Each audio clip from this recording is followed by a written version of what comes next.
Welcome to tonight's lecture, Idea and Image of Slavery in Plato's Phaedo by Jackie Murray, this semester's John P. Berkowitz Fellow here at the American Academy.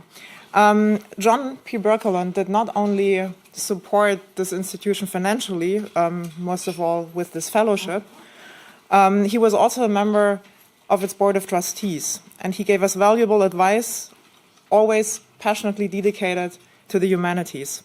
His career was in investment, but given his broad interests, he also authored a book, a biography actually, of Gustav Stresemann. In this inter- and multidisciplinary spirit, this semester's John P. Berkowitz Fellow Jackie is an exceptionally prolific and creative individual who has made and continues to make and will make, as we just figured out at dinner, because there is like a breadth of research developing out of your research, significant contributions to the field of classics in African American and Afro-Caribbean literature. This topic here is not only important for classics in general, but will have certainly an impact in our rereading other disciplines such as political science or legal studies. Many of you who are here not for the first time know that at the American Academy we like to have introducers to make an introduction of the speaker. So I will introduce the introducer now. And the introducer is Anna Schriefel, who will also moderate the Q&A after Jackie's lecture. Anna is a researcher at the research training group Philosophy, Science and the Sciences at Humboldt-Universität zu Berlin. She works on ancient Greek philosophy and published a book on Plato's criticism of money and wealth, as well as an introduction to Stoic philosophy. Before coming to Berlin, she held a position at the philosophy department at Bonn University, and in 2020, she was a guest professor at the Zentrum für Altertumswissenschaften at the University of Zurich. Now, before Anna will introduce Jackie, allow me briefly to give you the structure of the evening.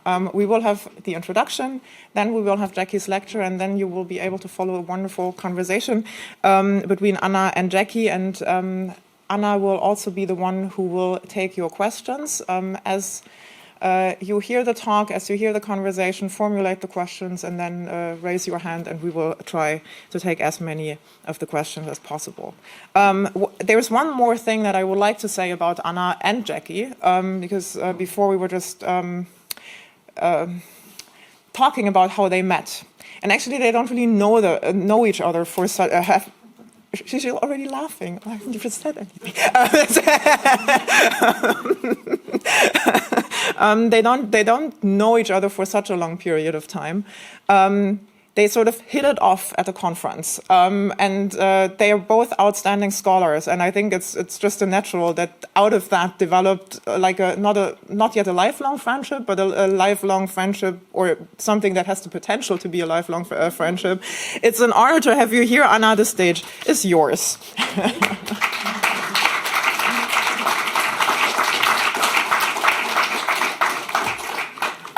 Thank you so much for introducing me. As the person who will introduce Professor Jackie Murray, it's such an honor to have this role this evening. I'm just going to say a little bit about the amazing work of Professor Murray before we are going to hear her presentation. Professor Murray is associate professor of classics and African American and Africana studies at the University of Kentucky, and also an associate professor of classics at the State University of New York. She has earned her PhD in classics at the University of Washington. She has earned an AMA in classics at the University of Western Ontario, and she has a BA in Latin and Classical Studies earned from the University of Guelph. Her main research interests are Hellenistic poetry, that means poetry from the 3rd century BC to the 2nd century CE. She's also interested in astronomy, I guess because many of these poets talk about astronomy. Her further research interests include race, racism, and ethnicity in the classics, as well as the reception of classical literature in African American and Caribbean literature. this is also the last presentation that I heard of Professor Murray. She has earned many awards and fellowships, and I'm just going to mention two. She has earned a fellowship at the prestigious Center for Hellenic Studies, and she has also received a Margaret Titus Fellowship for visiting scholars at the University of Cincinnati. She has many interesting research collaboration, also some international. One very exciting international collaboration, teaching collaboration, was a collaboration with Furen University in Taipei in Taiwan that was lasting for 5 years. She has an ongoing international cooperation with Germany, which brings her to Germany regularly, with Anja Bettenwood from the University of Cologne on Black classicisms, and a related collaboration with Anja Bettenwood, Joachim Haast, and Matthias Hanses from Penn State University on living ancient history in Germany and the US, which is working on the construction of identities and contrasting around classics and contrasting this phenomenon between Germany and the US. Her service for the profession is also amazing. I'm just going to mention that she's the co-president of EOS, of Africana Receptions of Ancient Greece and Rome. She's also on the editorial board of important publication venues. For example, she's on the editorial board of Classical Philology. Her publications are also amazing. She has produced an interesting body of work, obviously on Hellenistic poetry. She also is working at the moment on a book on this topic, which is going to be entitled Poetics of Controversy in Apollonius Argonautica, which is contracted with Harvard University Press. And she has two very exciting editing projects at the moment. One with Rebecca Futo Kennedy, the Routledge textbook on race and ethnicity in Greco-Roman antiquity, and another one with Rosa Anujar and Elena Josti, which is the Cambridge Companion to Classics and Race. If you want to read just one paper by Jackie Murray, I recommend that you make it a very recent paper, which is entitled Race and Sexuality, Racecraft in the Odyssey, which was published last year. It's an amazing reading experience. It talks about the construction of race in the Odyssey and explains, I'm going to use it for my future teaching, it explains very well how the construction of race is historically contingent and was very different in Greco-Roman antiquity from the way we are used to the way we conceive of race, racialization, and the construction of human differences since, obviously, the history of European colonialization and the transatlantic slave trade. So there we have a very different conceptualization of race and human differences. And you learn from the article not only that it's important to learn about this because it's enlightening for our present time, but also because if you don't do that, you will get your translations wrong, which is obviously the worst case for classicists. Today, Professor Murray is going to present a first part of a very exciting new project on slavery in Plato. I think it's a visionary project. I'm very much looking forward to the lecture and the presentation and the discussion. The floor is yours.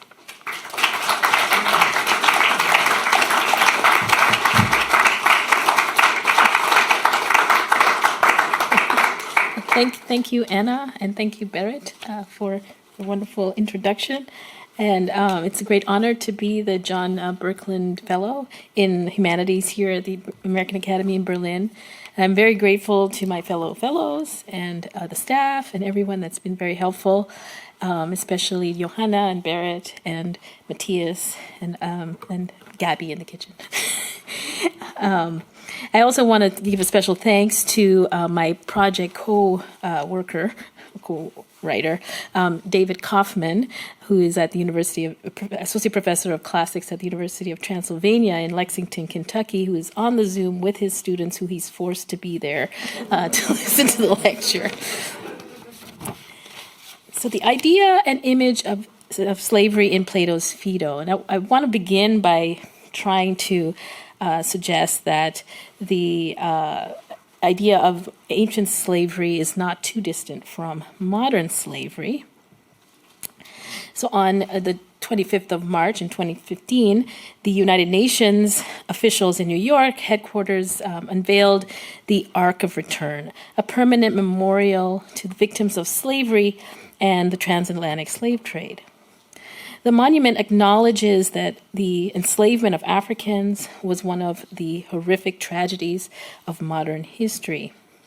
However, paradoxically, one of the consequences of erecting such a monument, and this we should consider with monuments, is the perpetuation of the false belief that slavery is somehow ancient history.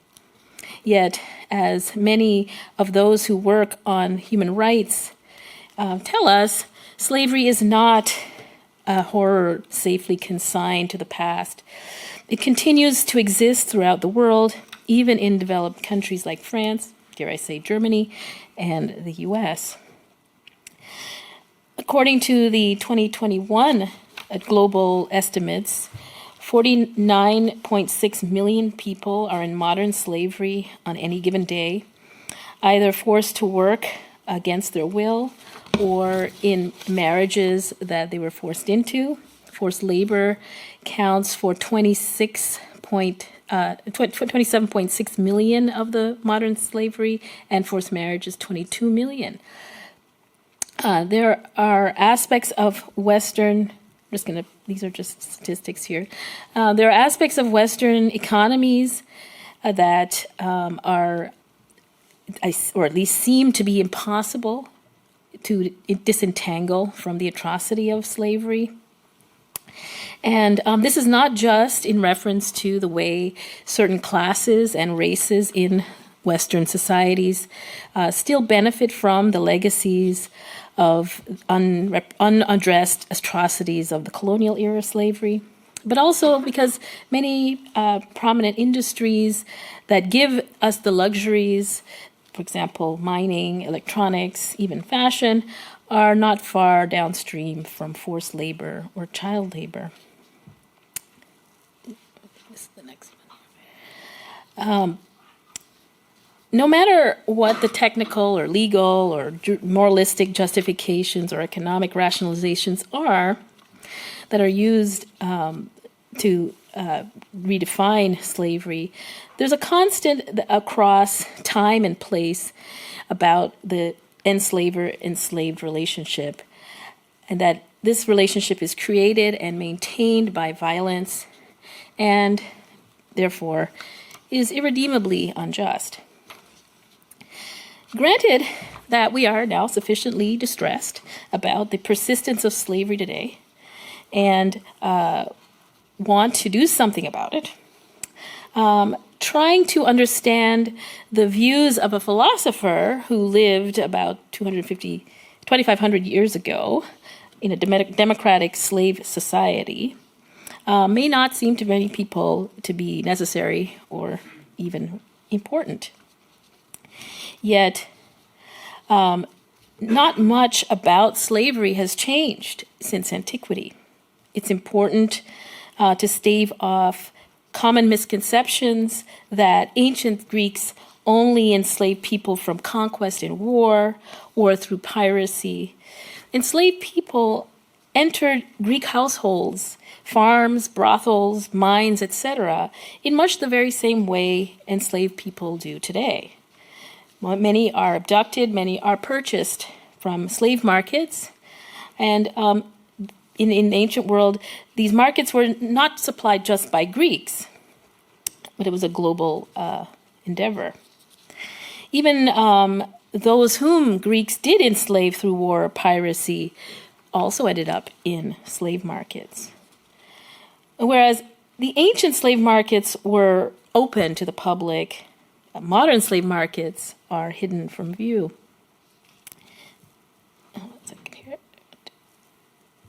Sorry, I want to move the slide.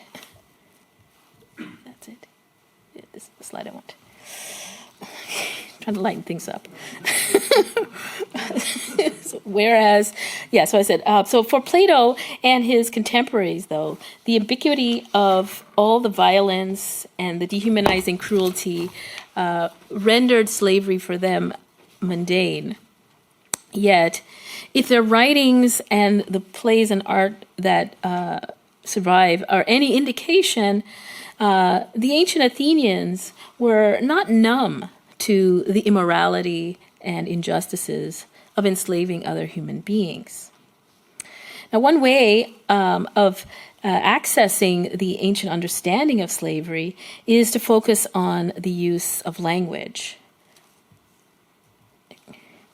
That is, applying close philological reading to their texts and examining their use particularly of conceptual metaphors and imagery.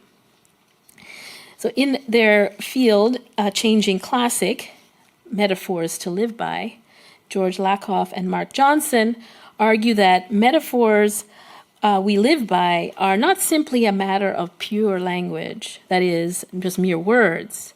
They reflect on how in a metaphor, the tenor is structured in our understanding by the vehicle of the metaphor. Now, to illustrate the point, they use the metaphor argument is war as an example. And here, argument is the tenor and war is the vehicle. And so your claims are indefensible. He attacked a weak point in my argument. His criticisms are right on target. I demolished his argument. I've never won an argument with him. You agree? Yay, shoot. If you use that strategy, he'll wipe you out. He shot down all my arguments. So Lakoff and Johnson point out that the metaphor reflects the cultural understanding of arguments, that argument is not simply like war. The actions involved in arguing are defined and structured by the concepts of war. So quote, there is no physical battle, there is a verbal battle. And the structure of an argument, attack, defense, counterattack, etc., reflects this. So another way in which ancient slavery and modern slavery are similar is that we use slavery as a conceptual metaphor, and this brings us back to my entertaining slide.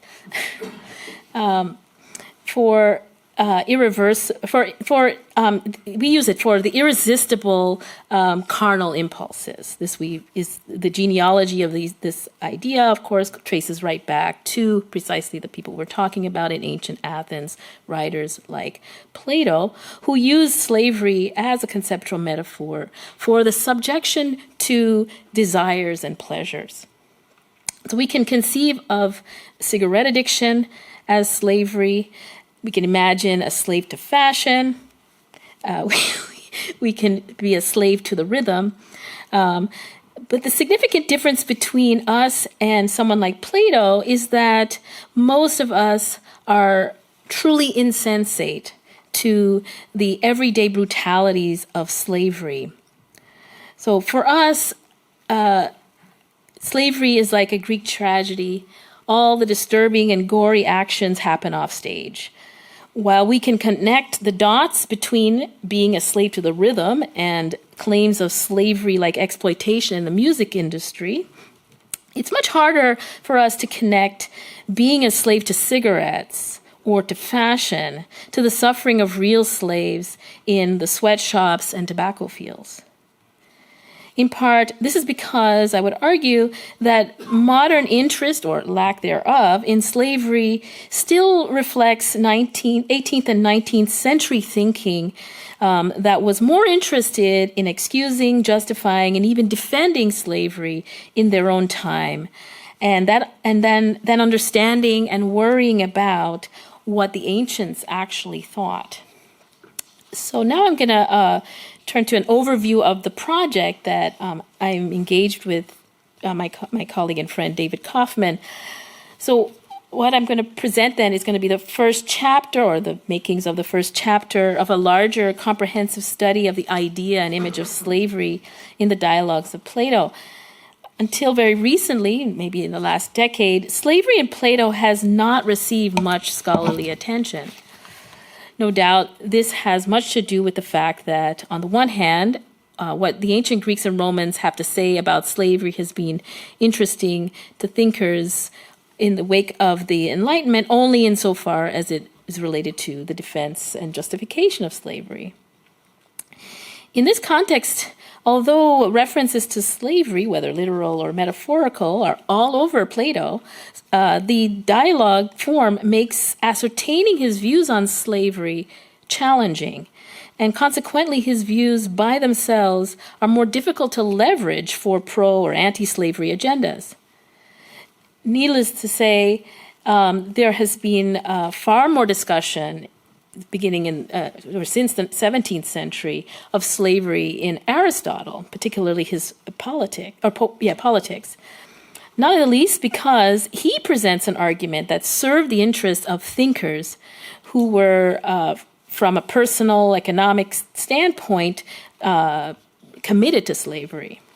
Aristotle provided an argument against the view that actually was prevailing and prevailed since antiquity, that no one is by nature a slave. On the other hand, Plato's views on slavery have been assimilated to Aristotle's by just gathering statements from various dialogues using, in particular, the Phaedo, the Republic, and the Laws, without too much consideration for the literary context of the conversational dynamics that may be at play and prompted these statements. So our approach then tries to avoid this kind of synthetic approach by subjecting the oeuvre to close reading. Our project examines the ideas and image of slavery first on the micro level and only after considering their function in the individual dialogues, then turning to our attention to the macro level understanding. The advantage of this approach, we think, is that it will respect the reality that the dialogues are a body of work that was produced over a long lifetime of the philosopher, and that perhaps he may have changed his views, and that each dialogue reflects different perspectives as he got older. All right, so now I'm going to do a little bit of a summary of the Phaedo in case people don't remember undergrad Intro to Classical Civilization or Western Civilization, where you might have encountered the Phaedo. So the Phaedo represents Socrates' last conversation with his fellows and friends before he drank the poison mandated by the Athenians as his mode of execution. Socrates' dialogue is narrated by Phaedo, one of Socrates' most devoted followers, to Echecrates, a Pythagorean philosopher. Phaedo depicts Socrates arguing primarily with two Thebans, Simmias and Cebes, as Socrates attempts to convince them and the rest of his friends for one last time to devote their lives to philosophy. He tries to reassure them that the true philosopher has no reason to fear, but rather should welcome death. Because he believes the soul is immortal, and because he devoted his life to philosophy, he is going to his death confident that his soul will arrive in Hades sufficiently adorned with virtue and wisdom to join the company of the gods. Phaedo himself seems convinced of Socrates' argument. Quote, "I certainly found being there an astonishing experience. Although I was witnessing the death of one who was my friend, I had no feeling of pity, for the man appeared happy in both manner and words, and he died nobly and without fear."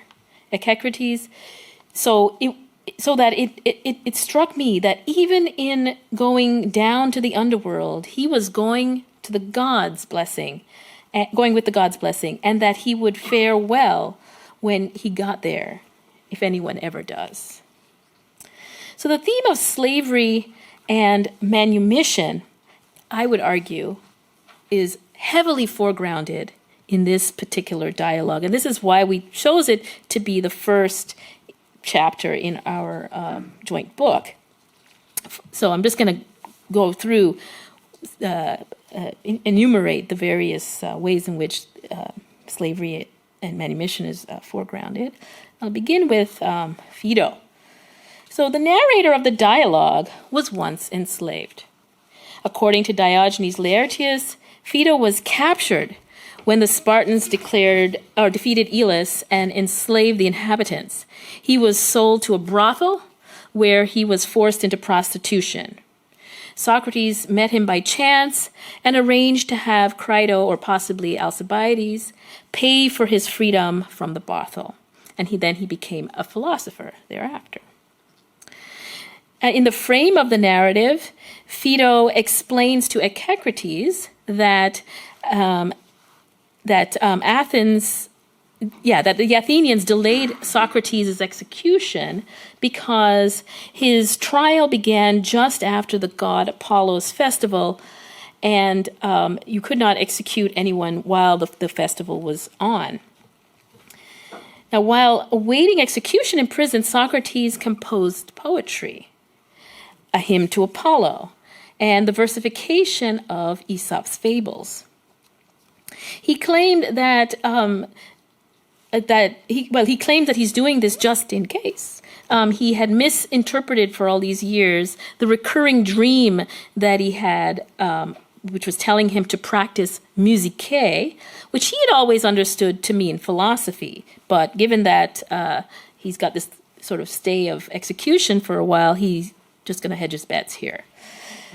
So he chooses Aesop, who is also associated with Apollo, because according to Plutarch, when Aesop, and also the lives of Aesop, when Aesop came to Delphi, he insulted the Delphians, Apollo's priests, and they framed him with temple robbery and then had him executed by being thrown off a cliff. Now, Deb-Kamen highlights, I think, a very clear theme of manumission in the Phaedo, especially sacred manumission, that is, manumission that involves a god in some way. Often you're being sold to the god and to be his possession, and that's how you're freed. So that's kind of important. So in depicting Socrates, she suggests turning Aesop's fable into lyric verse helps to figure the philosopher as a manumitted enslaved person. And related to this is the strong emphasis on the god Apollo that I keep mentioning at the beginning of the dialogue. So I'm now going to move over to these little pictures here. Both in the frame, that is when Phaedo's talking to Echecrates, and in the narrative, there's an emphasis on Apollo. And at the end, there is a reference to Asclepius. Socrates reminds Crito that they owe a cock to Asclepius. As Kamen notes, both gods are associated with manumission. And to this I would add that their association with manumission is likely rooted in the myth of Apollo's enslavement to Admetus. Zeus punished Apollo with slavery because Apollo had killed the Cyclopses. The Cyclopses are the divine divine miners or whatever of the world there. Anyway, and Apollo slew the Cyclopses because they made the thunderbolt that Zeus used to slay Apollo's son, who was Asclepius. And so this is the picture up here where Apollo is killing the Cyclopses, and the dead person is Asclepius there. Now, Socrates' comparison of Phaedo and himself later on in the dialogue, there's a break in the frame after the two interlocutors sort of tag team Socrates and with objections, which we'll get to. There's a break in the frame, and Socrates, when it comes back, Socrates compares himself and Phaedo to Iolaus and Heracles in their fight against the Hydra and the crab, part of Heracles' labors. And again, you can't forget that Heracles was enslaved to Eurystheus at this time.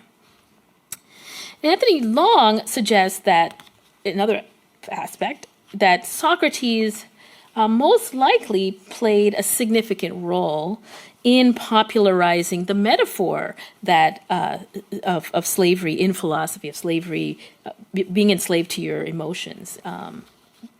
He is often depicted, Socrates is often depicted in Xenophon's Memorabilia of Socrates, using this imagery as a conceptual metaphor for incontinence. Another aspect, though, is that in the real historical Socrates, at least as depicted by Xenophon, also has an inversion where being the body being enslaved to the soul is the positive. So this is going to be relevant to this discussion. So that's the real history. And then finally, of course, the absence of Plato.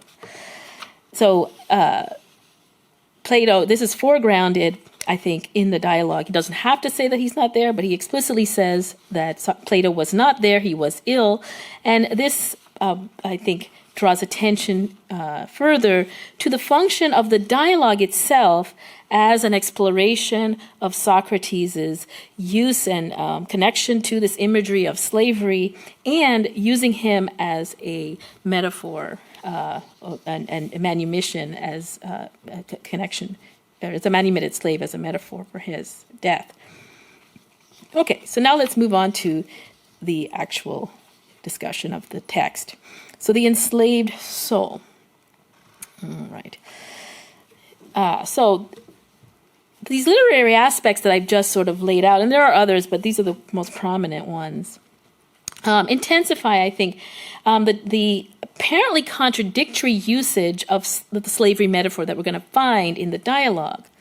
For most of the dialogue, as in most of Greek literature that uses this metaphor, the idea of slavery is negative. Socrates attempts to explain to Simmias and Cebes, his interlocutors, why the philosopher, for him, death is desirable because it brings about the soul's emancipation from the body. So is death anything else than setting free the soul from the body? Do we believe that death is this, namely that the body comes to be separated by itself apart from the soul, and the soul comes to be separated by itself apart from the body? Is death anything else than this? According to Socrates, the true philosopher is always protecting his soul from being enslaved by its desires, by the body's desires. The body fills us with wants, desires, fears, all sorts of illusions, and much nonsense. So that, as I said, in truth and in fact, no thought of any kind ever comes to us from the body. Only the body and its desires cause war, civil discord, battles. For all wars are due to the desire to acquire wealth, and it is the body and the care of it to which we are enslaved, which compels us to acquire wealth. And all this makes us too busy to practice philosophy. Now, the true practice of philosophy is a purification. That is, it is an emancipation of the soul as much as possible from the body, from the slavery of the body. And does purification not turn out to be what we mentioned in our argument some time ago? Namely, to set the soul free as far as possible from the body and accustom it to gather itself and collect itself out of every part of the body, and to dwell by itself as far as it can, both now and in the future, freed, as it were, from the bonds of the body? And his interlocutors agree. Now, it's only in those who practice philosophy in the right way, we say, who always most want to free the soul. And this release and separation of the soul from the body is the preoccupation of philosophers. So in general, then, the use of slavery metaphor by Socrates in his full-on arguments for the immortality of the soul and the pursuit of philosophy as a means to purifying the soul, preparing for death, it's negative and immoral, harmful to the enslaved even. Moreover, the soul that is enslaved to the body is the kind of soul that, because of its lust for wealth and its desires for acquisition, is the kind of soul that ends up enslaving others. However, this slavery metaphor is also, as I said, used in the dialogue in ways that suggest a positive conception of slavery. Particularly remarkable is the use of the metaphor to speak about suicide at the beginning of the dialogue. The context here is important. Socrates tells Cebes to advise the poet Euvenus, if he is wise, to chase after him as soon as possible. Simmias and Cebes interrupt this odd remark this odd remark to mean that Socrates is encouraging Euvenus to commit suicide. They consider Socrates' own unwillingness its own willingness to die in accordance to his death sentence as a species of the same kind of suicide argument. Simmias asks, how could he advise Euvenus to be willing to die? Socrates responds by attempting to confirm whether they know if Euvenus is actually a true philosopher. Simmias thinks he is, but Cebes' observation that Euvenus would not be willing at all to die implies that he's probably not a true philosopher. What Cebes and Simmias seem to miss in this initial exchange between Socrates on the willingness to die is the stipulation that Socrates had set. That is, this willingness to die only really applies to true philosophers. Cebes and Simmias ignore the stipulation because they are not yet true philosophers. They're not in that stage yet of their development. Socrates adds a clarification by what he means by willing to die, that he doesn't mean committing suicide. He says that the philosopher should not try to take his own life. Now, Cebes asks him to explain what seems to be to him this contradiction. How do you mean, Socrates, that it is not right to do yourself violence, i.e. take your own life, yet the philosopher will be willing to follow one who is about to die? So Socrates initially responds by trying to start off from Philolaus's teaching on suicide. Since they had spent time with Philolaus, he figures they might know something about that. But they are not very clear on this. He tells them, first, the person who would benefit from dying will have to wait for help. This is what he means, such as being such as being condemned to death as he is himself. You need a helping hand. Can't kill yourself. So this, of course, confuses them even more, and so he refers them to what he has heard from the mysteries. So now he's moved from philosophy to religion. Maybe they can understand that. And there is the explanation that is put in the language of the mysteries, that we men are in a kind of prison, and that one must not free oneself or run away.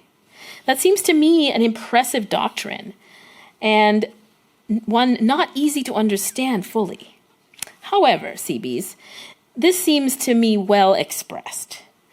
that the gods are our guardians and that men are one of their possessions. Or what do you think? Well, I agree. And wouldn't you then be angry if one of your possessions killed itself when you had not given any sign that you wished it to die? And if you had any punishment you could inflict, wouldn't you inflict it? Certainly, he says.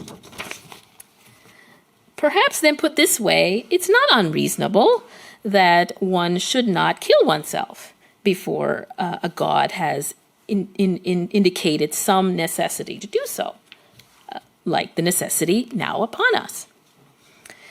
So here, Socrates uses the conception of slavery as somehow beneficial to the enslaved, conceiving of humans as the possessions of the gods and that the gods are good. Socrates implies that there's such a thing as a good divine enslaver. This is conceivable. Now, consistent with this positive use of the metaphor is Socrates' later argument that the soul, being more like the divine, should rule the body. Look at it also this way. When the soul and the body are together, nature orders that one be subject and to be ruled, and the other to rule and be master. Then again, which do you think is like the divine, and which is the mortal? Do you not think that the nature of the divine is to rule and to lead, whereas it is of the mortal to be ruled and be subject? I do.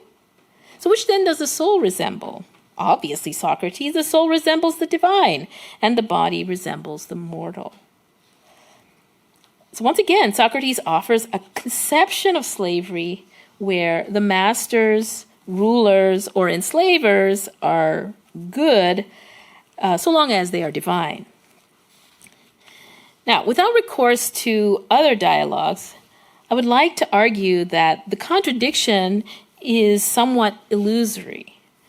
In both cases, Socrates is engaged in philosophy with his interlocutors. And it's important to recognize that in this dialogue, argument is not war. Argument is coaxing, gently persuading, and leading. So, let's see here. Let's see something. I think I'm missing a. Oh, okay. I missed a slide. So Socrates says, in terms of defining what philosophy is, Socrates says, I'll tell you, he said, lovers of learning know that when philosophy takes hold of their soul is imprisoned at that time and clinging to the body, and that it is forced, that philosophy forces it to examine other things through it, the body, as though through a cage, and not by itself in the ideal state, and that it wallows in every kind of ignorance. Philosophy sees the worst feature of this imprisonment is that it is due to the desires, so that the prisoner himself is actually contributing to his own incarceration most of all. So as I say, the lovers of learning know that philosophy, when it gets hold of your soul, the soul is in this state. And then it gently encourages it and tries to free it by showing them that investigation through the eyes is full of deceit, as is that through the ears and other senses. So this is how he imagines what he's doing. So in other words, Socrates tries to meet, I would argue, Simmias and Cebes where they are on their philosophical path. Their souls are still imprisoned, as is evident by their fear that the soul will be destroyed when it is set free from the body. And so I think in the first argument about suicide, Socrates, recognizing that Simmias and Cebes have limited experience with philosophy, they don't seem to understand Philolaus's doctrine on suicide. Simmias can't remember the doctrine of anamnesis, and they have a hard time following the theory of the forms. So Socrates uses the slavery metaphor, the positive slavery metaphor, in a way that's, I would argue, Simmias and Cebes, as enslavers, can understand. Why should the true philosopher not commit suicide? Well, because it's like running away from a good master. You understand that. If you were a good master, you wouldn't want your slave to run away. Simmias and Cebes doubtless think of themselves as good masters. Now, in the first instance, the analogy breaks down, however, when Cebes and Simmias persist in maintaining that the contradiction between the prohibition against suicide and the philosopher's willingness to die hasn't been resolved. They're still on that. So, although Cebes agrees that if his possession decided to kill itself, he would be angry and would want to punish it, he still doesn't buy the argument. The argument doesn't really work for him from the perspective of the enslaver's position. He wants to know why it is that the enslaved person would want to run away from a good master. That seems likely, said Cebes. As for what we were saying, let's get back to the subject. In other words, that philosophers should be willing to ready to die. That seems strange, Socrates. If what we said just now was reasonable, namely that a god is our protector and that we are his possessions, it's not logical that the wisest of men would not resent leaving this service in which they are governed by the best masters. The gods, who are the best masters, for a wise man cannot believe that he will look after himself better than when he's free. So a foolish man might easily think so, and that he must escape from his master. He would not reflect that one must not escape from a good master, but stay with him as long as possible, because it would be foolish to escape. But the sensible man would want always to remain with one better than himself. So, Socrates, the opposite of what you said before is likely to be true. The wise would resent dying, whereas the foolish would enjoy it. So, I thought, this is Phaedo now, I thought when Socrates heard this, he was pleased with Cebes' argumentation. Glancing at him, he said, Cebes is always on the track of some arguments. He's certainly not willing to be at once convinced by one that's what one says. And then Simmias chimes in. But actually, Socrates, I think myself that Cebes has a point. Why should truly wise men want to avoid the service of masters better than themselves and leave them easily? I think Cebes is aiming his argument at you because you are leaving us so lightly and leaving those good masters, as you yourself say, that is, the gods. Now, why Socrates is pleased is something we should ask. I would argue that he's pleased because Cebes is demanding to know what is the benefit that would be for an enslaved person to run away from a good master, because that's a consequence of what Socrates had said when he used the positive metaphor. And this opens up for Socrates opportunity to coax them further into the philosophical dialogue and into a deeper argument. So the point then of using the inverted, metaphor is precisely to encourage this particular move on the part of his interlocutors. Now, the second time the metaphor is used to conceptualize a slavery that is beneficial to the slave, it's again in response to Seebe's argument against the immortality of the soul. After Socrates gives this amazing argument about the immortality of the soul, there's a silence among the group. Everyone is some convinced, some in awe. But Cebes and Simmias are sitting there whispering to each other, and they're not satisfied. And both then present two counter arguments that even the philosopher in the frame, Socrates, is impressed with and bowled over by. Simmias uses the liar harmony model. So they offer a different model for the soul-body relationship, the liar harmony model, which was familiar to Pythagoreans and presumably very convincing for them, because Socrates claims he also believed it. And Socrates, however, is quick to demolish this argument by reminding Simmias that he's already agreed that, look, the soul preexists the body, so how can you have this whole idea that the lyre produces the harmony, and then when the lyre breaks, there's no harmony? Give it up. So then, and Simmias concedes, claiming, yeah, he didn't know what he was talking about. Literally says, I didn't know what I was talking about. Now, what's interesting is that this is the moment in the dialogue where, or this moment before Socrates engages the two, is the moment where Socrates says to Phaedo that you will be my Iolaus and I will be your Hercules, or vice versa. So one would think that the Hydra argument was the liar, because that's the one that Socrates says, yeah, that was my argument too. However, the real Hydra argument is Seebe's argument, because Seebe's accepts the premise that the soul preexists the body, and he even accepts the premise that the soul can survive the body. So how is Socrates going to handle that?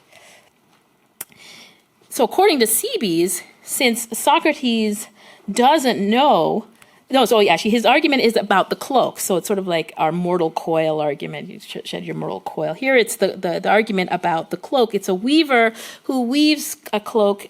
When one wears out, he weaves another one. And so the soul is the weaver, the person, and the cloak is the body. And the point is that a man can live through and wear out many cloaks. So the soul can have many lives. But how do you know, Socrates, that this is not your last life, that your soul will not survive the body in this case? Shouldn't you then be afraid that your soul will be destroyed? So there's no reason to be so confident as you are in going into the next life. So then this is the moment where Socrates again redeploys the inversion argument about the soul being ruler over the body. And the point he's trying to make there is he wants Cebes to concede, which he readily does eventually, that the soul is the divine and the body is mortal. So he wants him to agree that the soul is divine. You agree that the soul should rule the body? Yes. It's because it's divine. And so, well, which is going to last longer? That's the last. Which is going to last longer, the body or the soul? And so he wins out in that respect. But we're still left with the fact that Socrates does have this concept of a slavery where the gods or divine beings can be masters and slavers of mortals. And this is where I think we can go back to Deb Clayman's argument about the theme of divine manumission that's running in the dialogue. She doesn't make this argument, but I think it's worth pushing her argument in this direction, since both Apollo and Asclepius are mentioned there in relation to Socrates, and that they are the gods of manumission. And they're both mentioned at the beginning and at the end, respectively. Apollo himself, as I mentioned, was a slave. and in fact punished because his son was killed, and etc. So Socrates, I think, he also even mentions that he himself is a slave, like the swans, to the god Apollo, right? So there is all this idea that Socrates is, if he's going to have a new slave master, that new slave master is going to be Apollo. So the point seems to be then that the only good masters, if there are going to be any good masters, those who they are going to be masters who lead the soul out of bondage from the body. So they're slave masters who set their soul, their slaves free. So I began with the literary analysis of the Phaedo to show how the dialogue foregrounds the theme of slavery, specifically Socrates' use of the metaphor of the slave of slavery to conceptualize the body-soul relationship. And then I turned to examine Plato's Socrates' use of the imagery of slavery in his arguments. And of particular interest where the instances in the dialogue where the usually negative metaphor of enslavement is used with a positive implication, that is, suggesting that there could be situations where enslavers could be good. When Socrates compares committing suicide to running away from a good master, and his argument that the body should be enslaved to the soul, both of these arguments use the metaphor in ways that could suggest an acceptance of overarching master-slave dynamic that can only be conceived in these. That the only way to conceive of relations is in these terms. However, I think throughout the dialogue, it's clear that Socrates attributes to those who are going to enslave others an enslaved soul. So the enslavers in the world have an enslaved soul. They are ones who are addicted to the rhythm, or whatever you want. The good masters then are gods, or at least true philosophers, who try to emancipate the souls that they rule. Thank you. Thank you so much for this wonderful presentation. I'm going to start the discussion by just saying a little bit and asking maybe 2 questions, maybe just one, and then we're going to have an open discussion. So let me just say, just to start with, you say slavery in Plato has not received much attention, which is almost like an understatement. There are libraries of books about Plato, and there is not a single one on this topic. By contrast, when we look at Aristotle, there is a lot of literature that's discussing his concept of slavery. It's very interesting, and this is also why I said in the beginning that this project is visionary, because it's so. For me, it's fascinating. When you first pointed out to me that you're collaborating on this with David Kaufman, it was kind of like dawning up on me.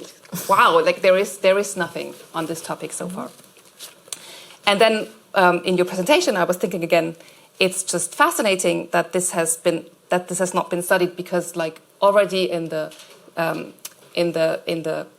context of the actual discussion of the dialogue, slavery and manumission play this crucial role. Like the dialogue is narrated by someone who wasn't only enslaved, but was enslaved into prostitution. Mm-hmm. There are references to all these people, Heracles and Aesop and Apollo, that are all kind of putting us into, like, making us aware of the topic of slavery and manumission.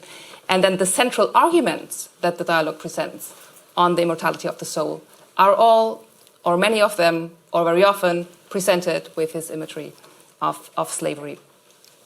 So the first question I wanted to ask you is, you presented this dialectic where first slavery is introduced as something negative, when the body enslaves the soul.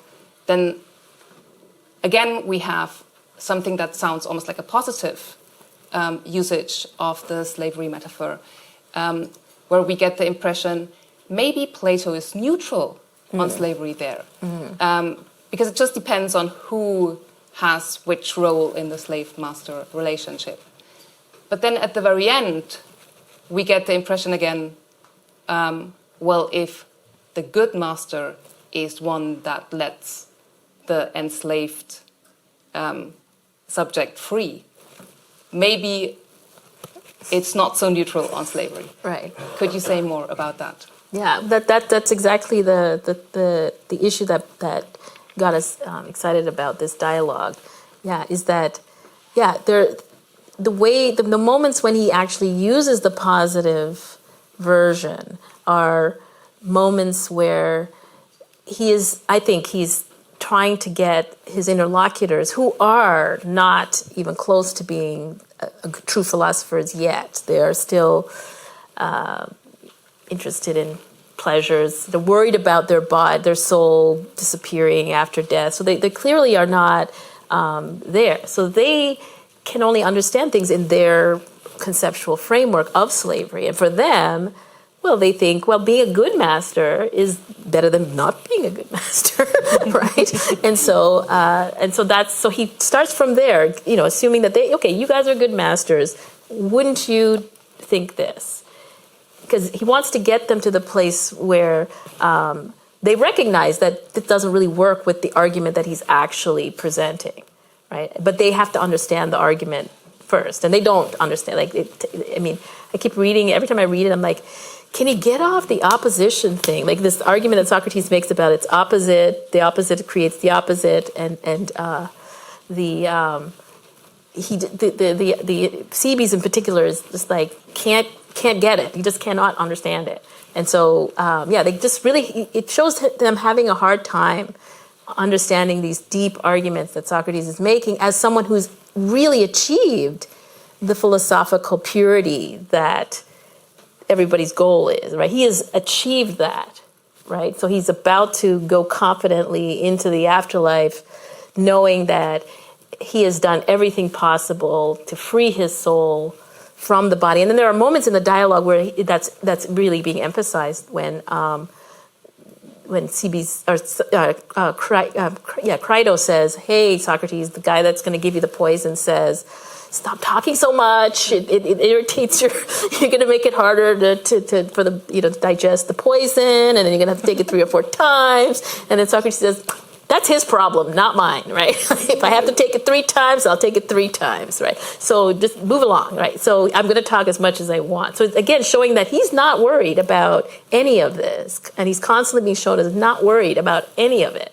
And so if he's that far, and they're so in their infancy as philosophers, how can he do that? Like it's sort of like if you're, if I were to talk about Hellenistic poetry and the intricacies of the Scholia's involvement in how poetry works to undergrads, or even you guys, you don't even know what I'm talking about, right? And so I think it's the point, he has to start from where they are and then bring them to where he is, or at least close enough that they can get there eventually. And he also talks about the idea that this particular dialogue is something that they're supposed to keep reciting. Right, so at the end of it, they say, he says to them about, well, we're going to need some kind of enchanter to enchant away your fears, right? Well, this is what you should, he says, well, keep telling yourself the story. And at the beginning of the dialogue, you have, Phaedo says to Socrates, "Oh, I love talking and hearing about Socrates. That's what I love to do." And so he's clearly in that position. Like Phaedo is in the position similar to Socrates, or close enough to Socrates. But I think Cebes and Simmias are really at the beginning of their philosophical career, and so he has to start where they are. That's what I would say. That's the argument I'm making anyway. That's very interesting how the kind of the structure and dialectic of the whole dialogue is also depicted as a sort of way where Socrates leads somebody from this state of ignorance to like a more emancipated. Right. That's what I was saying. Argument is not war in this dialogue.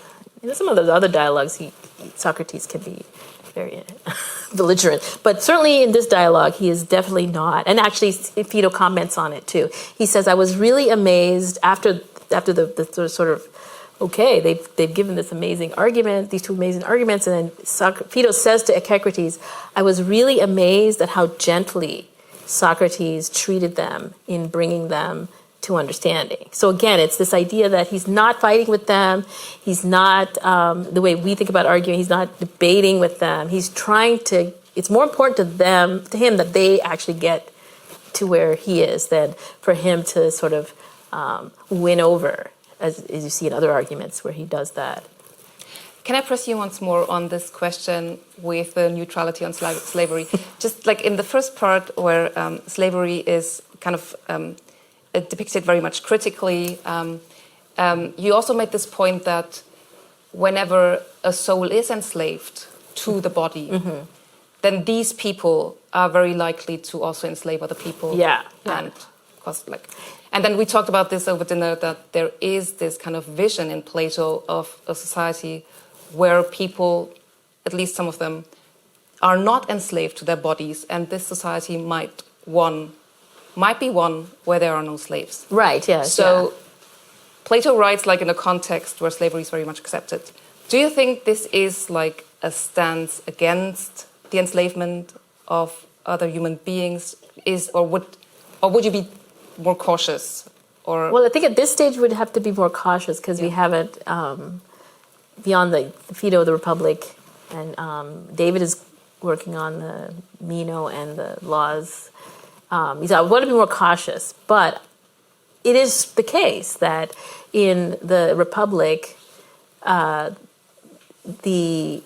first city, the city of pigs, Socrates' city, like that is actually Socrates' city, but it's Glaucon that says, but we need dancing girls, we need things, we need trade, we need slaves.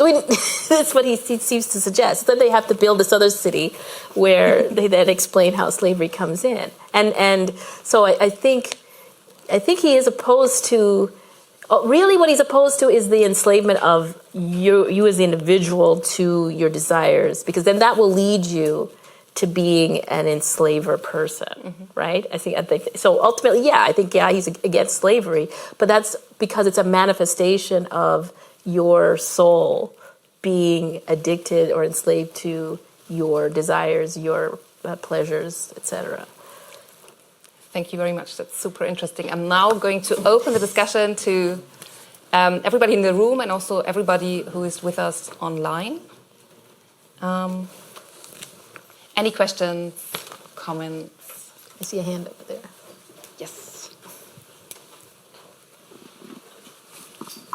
Thank you, Jackie. I really enjoyed your talk, and I love the way that you were able to reconcile what seemed to be contradictions by considering how Socrates is operating as a teacher who's speaking to people at different stages of their development.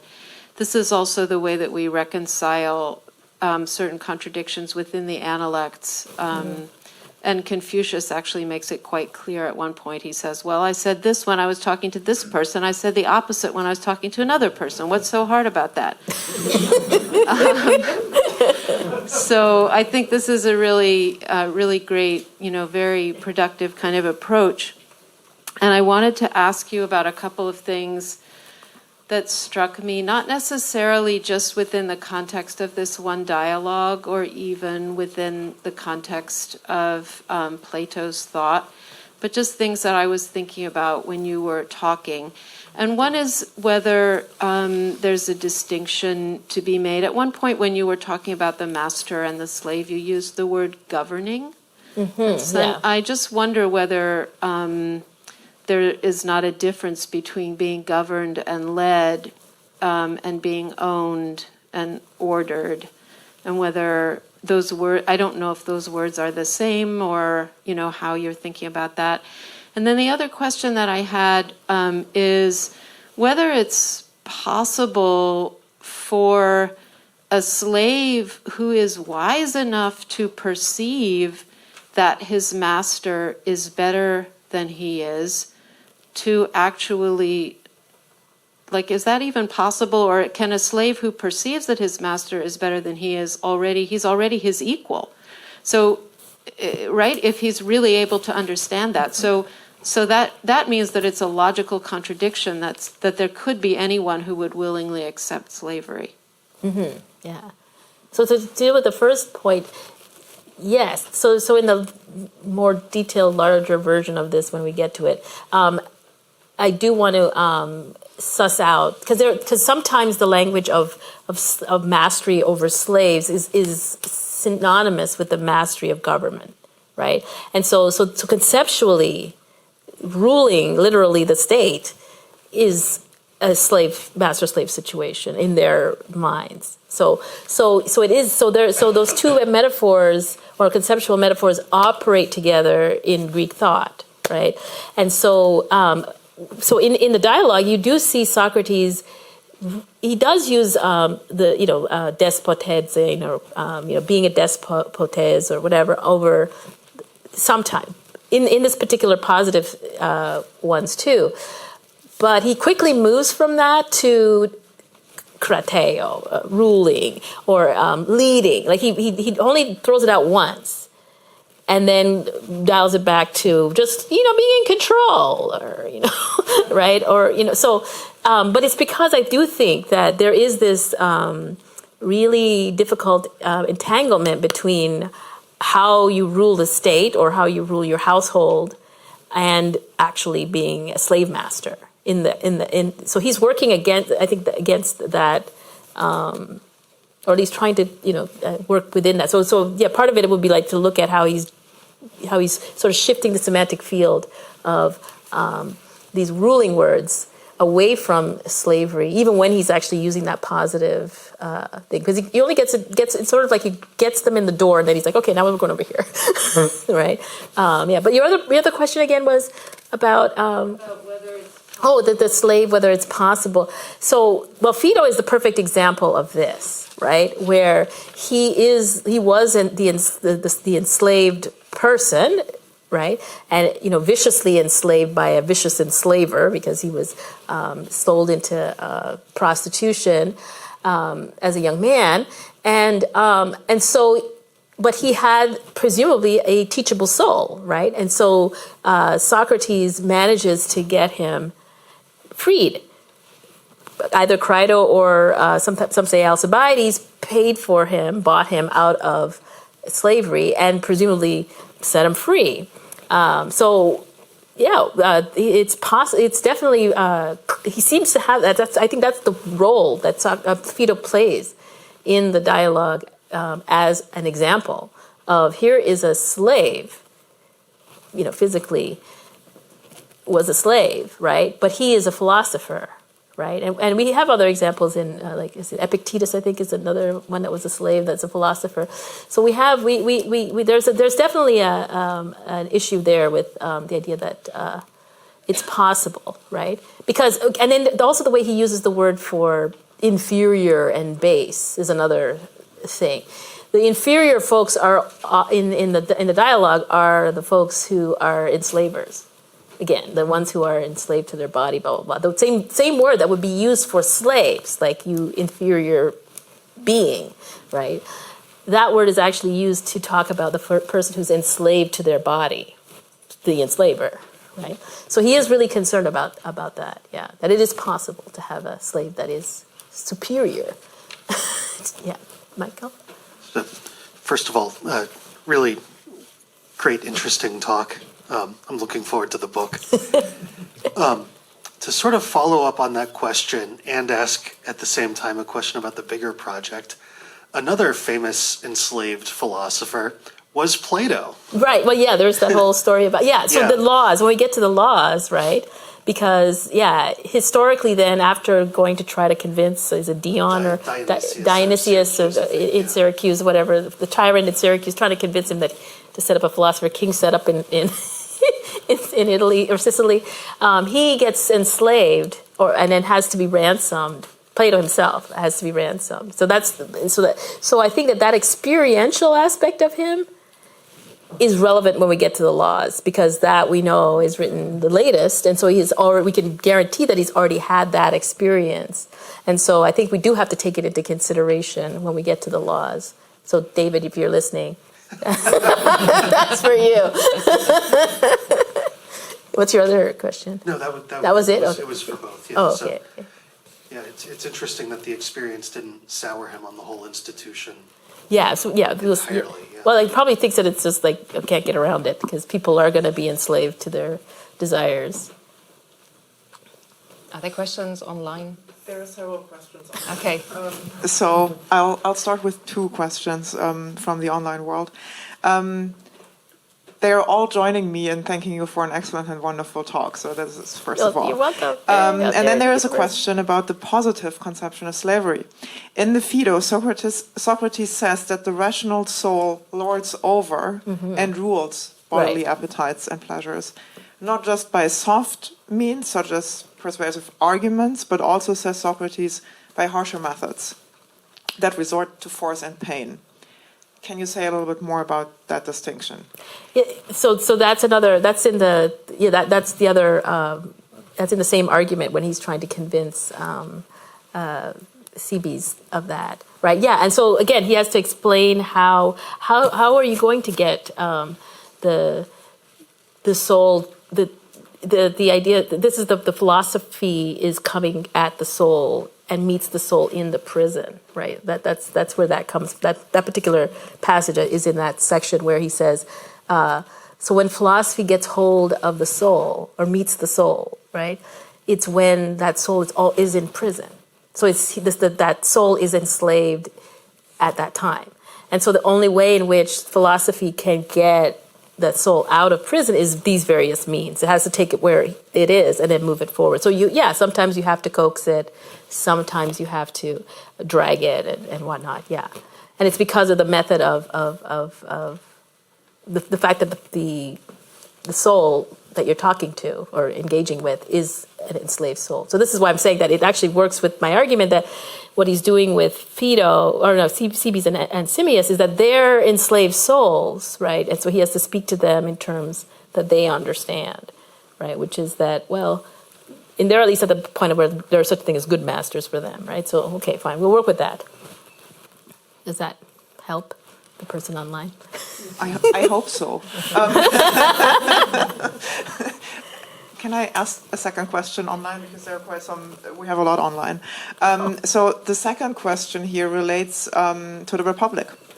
Oh, okay. And the idea that the rational soul has to control, subject, and rule over bodily appetites is also present in the Republic, where we are famously told that there is an analogy between the parts of the soul and the classes of the citizens in the polis. Do you think that the claims about the positive enslavement of bodily states by the rational soul support, in the context of the Republic, an argument for the legitimacy of enslaving people at the level of the polis, given the Salt City analogy? Well, we're still working on that, but the issue, he does give a sort of etiology of how slavery enters into the polis, right?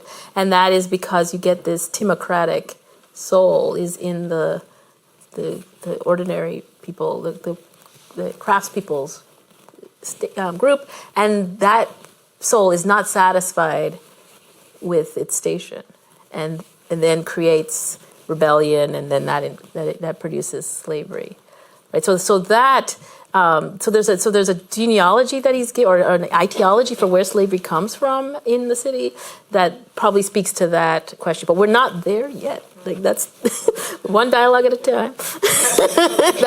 That's what I said we would do, one dialogue at a time. Thank you, Jackie. That was amazing. Come here, maybe I'll talk. Okay, it was wonderful. I really loved your talk, and I really loved the way in which you began with, the ways in which we think about slavery now and how they're connected to Plato, and talked about metaphor. And I'm wondering if you can, after what you said about the Phaedo, if you can bring us back. To the present. What does Plato tell us about slavery right now and how we think about it or should think about it or should approach it. What does he bring? If you could talk more about how the book is, how the book's going to proceed, that would be wonderful. Oh, okay. Okay, let's talk about how the book's going to proceed first, because that's quicker. In that, we start off with the Phaedo. Republic is the next one. And then we might do another one next semester, but we are going to submit it to Yale for a proposal. But then David is going to be on sabbatical next year. And so he's planning on working on the Meno, where you have the slave actually part of the dialogue as part of the demonstration of the anamnesis argument. And then he's also going to look at the laws. So, and then we also want to look at the sophists and the statesmen and the Atitas, because those ones are in a sequence and they start off by being read by a slave. And then there's all kinds of other interesting factors there. So yeah, but we want to do each dialogue individually.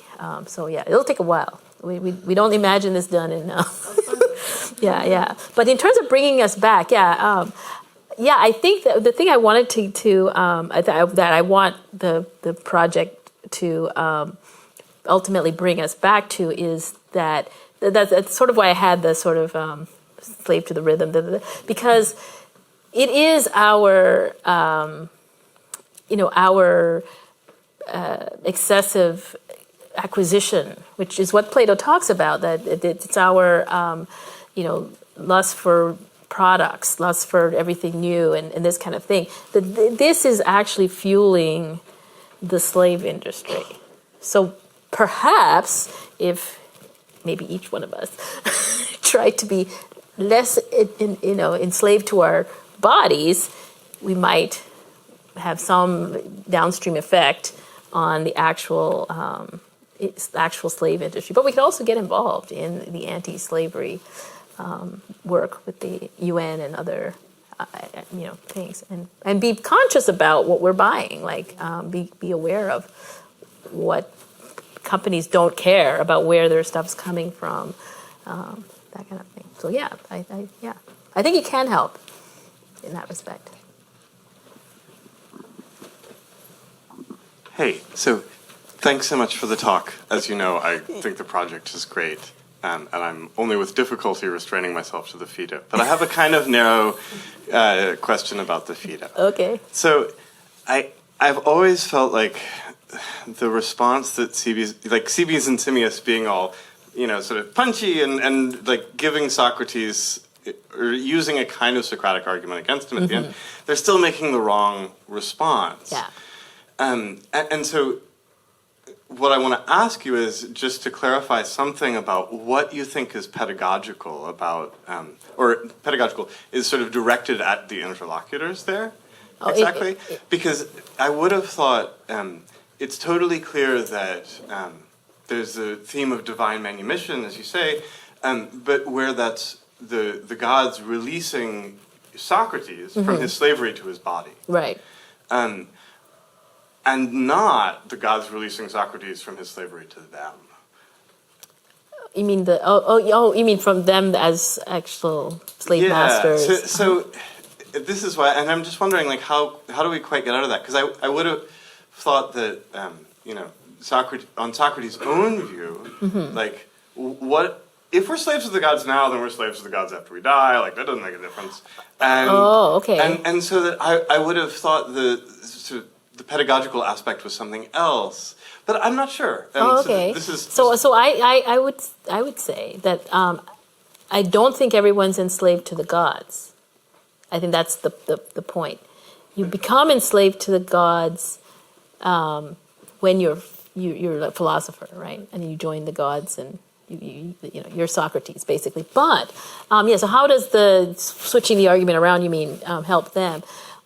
I think because he actually gives this full-on argument about how, look, freeing yourself from the body and all the he does that, and it just goes right over their head, and they can't get it. It's so I think he's using that because they can understand, because, well, it sort of starts off organically from him saying, or maybe he triggers it, but him saying, oh, tell Venus that if he's a philosopher, tell him to come quickly after me. And then he says, oh yeah, but I don't mean that he should kill himself, right? And they don't understand then, because they don't get it that if you're a philosopher and you've spent all of your time trying to free yourself from the body, death is a natural and desirable step, right? So he does it. So they can't even, they're not even in that zone where they can understand that. They just want to know, why are you saying that you're okay with dying, yet you're saying he can't kill himself? Like, if you're really okay with dying, then you should be able to kill yourself. Like, that should be, so that's where they are, right? And so, yeah, so I think it's the point that he's trying to say, well, you can't because you're not allowed, right? It's like, and I said so. You can't go, right? And done, yeah. So I guess the thing that I've always wanted C.V. Centenius to say is, like, why do you think I could run away? Right. Like, if Socrates really is the slave of the gods, he can't run away. So either you're not a philosopher, so you're not a slave of the gods, or you are, but in either case, you can't run away. So there's something flawed about Socrates' response, it seems like, that they could pick up on. And they do actually, because they're what they pick up on is, it doesn't make sense that you can't run away, because it's not allowed. Like, his answer for why you can't do it is ultimately, you're just not allowed, right? Like, you're not allowed. Just like you wouldn't allow it. That's why he moves to, you wouldn't allow it. So, but it's not really that the gods don't allow it. It's just that that's what they will understand, I think. Yeah, no, that's why I'm not. I think of this as just a clarificatory thing. Mm-hmm. But I think I'm not quite there yet at understanding.